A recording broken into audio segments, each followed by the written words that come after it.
This is He Knows Everything, bringing you that heat, that fart. We keeping the foot on the whoop, geeks. We keeping the foot on the whoop, geeks, and like the Tibetan Mastiff that I am, man. Like the Siberian tiger that I am, I'm applying unlimited pressure. Because pressure does what? It bursts pipes. Let's talk about it, man. When Blake Griffin talked about basically what we would say the Los Angeles Fakers, he was talking about a fundamental point.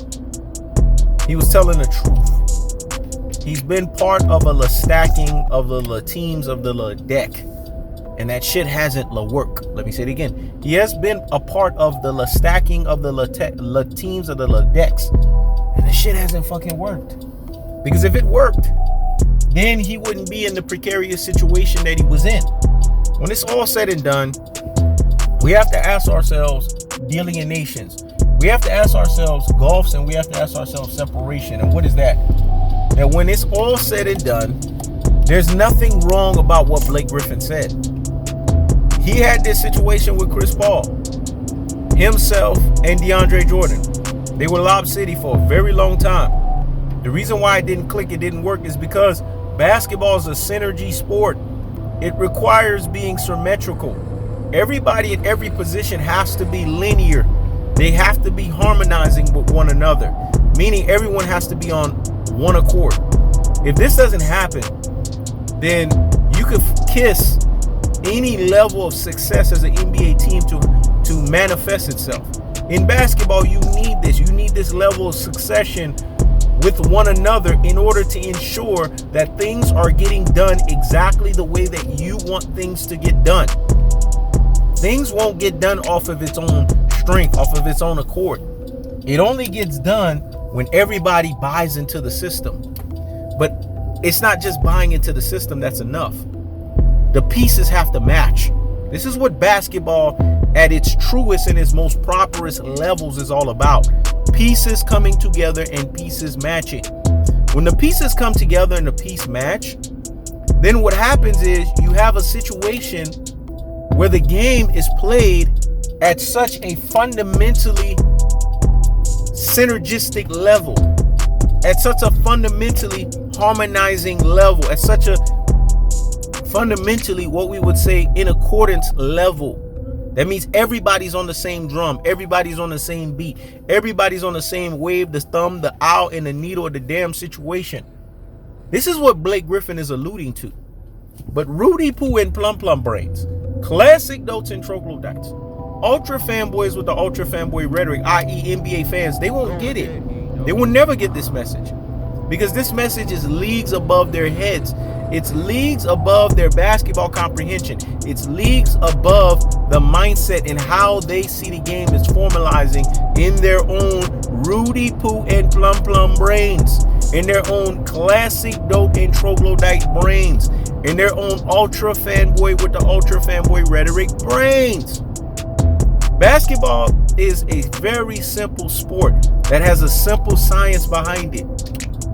But one evident simple science that cannot be jeopardized, it cannot be basically tampered with, is the synergistic, symmetrical, in accordance of teammates gelling with one another. They have to gel with one another.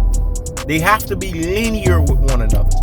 And when this doesn't happen, you find yourself in what we call a precarious situation. This is what Blake Griffin is alluding to. This is what he's talking about. The Lestacking of the Lecards of the Ledeck not working in LeFraud James's favor.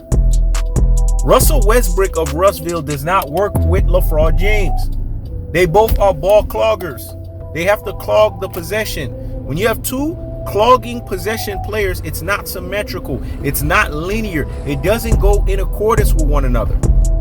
And then you have Carmelo Anthony, who clogs the lane up in his own self because he's a ball stopper. He's an isolation player.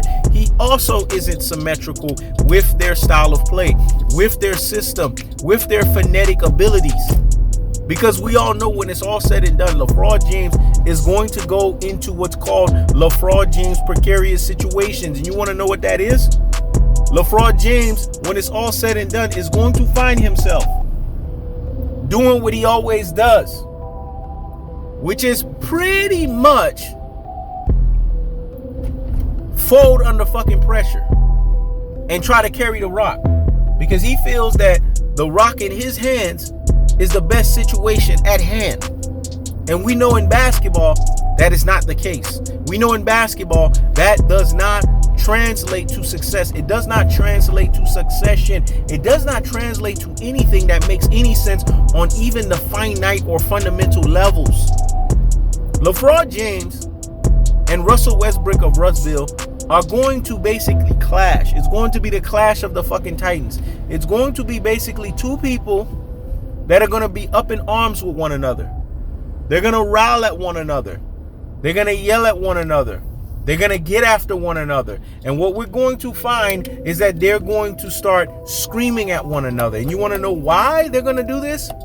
Because when it's all said and done, basketball is what basketball is.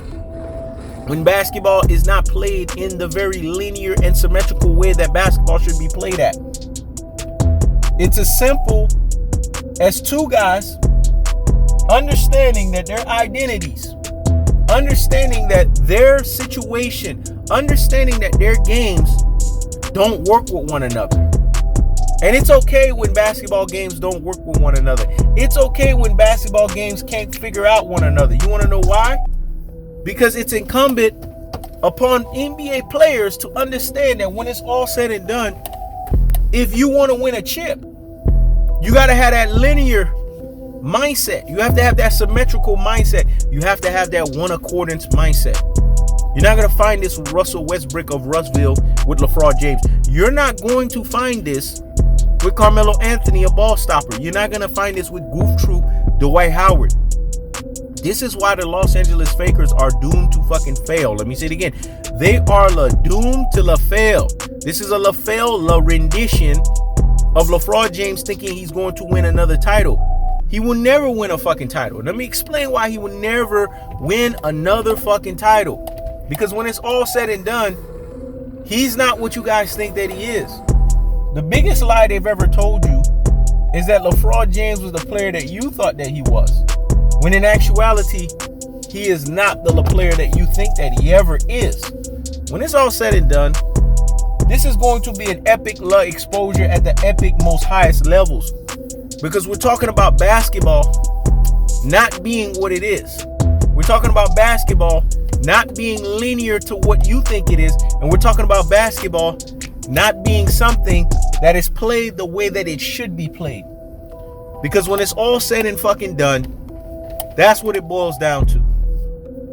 That this is going to be a exposure at the highest levels. That's the cold-hearted. That's the unadulterated. That's the cutthroat truth teller fashion. So Blake Griffin knows. Vernon Maxwell has prophesied this. Biggie has basically authorized it. Of where Brooklyn at? Where Brooklyn at? Where Brooklyn at? Where Brooklyn at? Because when Biggie said it, he didn't ask a question. He made a fucking emphatic statement. And you want to know the emphatic statement that Biggie made? You want to know the question that he didn't ask?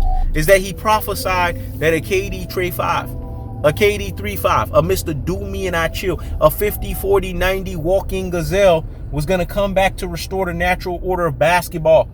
And that the natural order of basketball was going to be restored upon his hands. That's the cold-hearted. That's the unadulterated. That's the cutthroat truth teller fashion. I keeps the foot on the whoop. Yeeks. I keeps the foot on the whoop. Yeeks. This is He Knows Everything.